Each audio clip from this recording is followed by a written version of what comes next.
गरौँ। खानेपानी र ग्रामीण सडक र विद्यालय लगायतका पूर्वाधारहरू समुदायलाई दिउँ। समुदायले बनाउँछ आफ्नो कुरा आफै गर भनेर समुदायलाई दिने गरौँ। समुदाय हाम्रो विकासबाट टाढा भएको छ।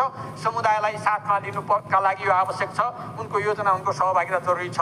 पूर्वाधार तर्फमा म के भन्न चाहन्छु भने काठमाडौँ मुगलिङ र चितवन सडकको हामी बार कुरा गर्छौँ, दुर्घटना हुन्छ, बसहरू खस्छ, सारा हुन्छ।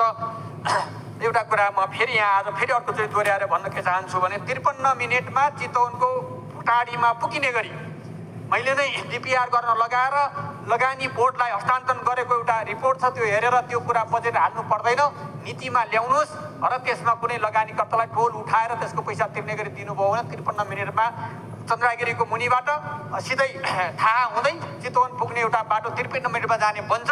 त्यो बनाऊ। तन्जमी लिमी भ्याली आजको महत्त्वपूर्ण कुरा हो। लिमी भ्यालीमा 50औं लाख मान्छे जान चाहन्छन्। त्यहीँबाट कैलाश दर्शन गर्न सकिन्छ, मानसरोवर दर्शन गर्न सकिन्छ। त्यसका लागि तारमा आधारित नयाँ प्रविधिको आज पोर्टवे लगायतका कुराहरू आइरहेका छन्। त्यो खालको यातायात बनाउने कुरा पहिले पनि आएको थियो, यसलाई प्राथमिकता राखौँ। त्यसै गरी सगरमाथाको हाम्रो एभरेस्ट होटेलको वरिपरि पनि त्यो खालको चतराबाट त्यहाँसम्म पुग्यो भने 50 लाख युवा त्यहाँ सेल्फी विथ सगरमाथा भनौँला आइहाल्छन् त्यहाँ सेल्फी खिच्न। र लिमी भ्यालीमा 50 लाख गरी 1 करोड पर्यटन यहीँ इन्डियाबाट मात्रै, हाम्रो छिमेकी मुलुकबाट मात्रै आउँछन्। त्यस कारणले त्यता रुकुमको स्थानीय तहको सरकारले मिलेर एउटा कम्पनी बनाएर हाइड्रो बनाउँदैछ 10 करोड आम्दानी हुने गरी। त्यसको लागि स्वीकृति भएको ऋण रोकिएको छ। ऋण त्यसलाई नरोकौँ, त्यो एउटा मोडेल बन्न सक्छ। एउटा दुध उद्योग 40,000 लिटरको दुध उद्योग बनाएर त्यसबाट आम किसानलाई आम्दानी वृद्धि गर्ने कुरा भयो। सरकारले दिएको बजेट काटिएको छ।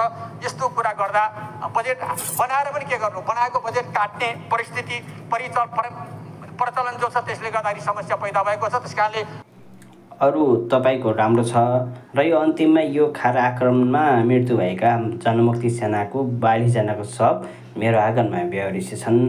यिनको पनि व्यवस्थापनमा ध्यान जाओस् है कमरेड। एकदमै के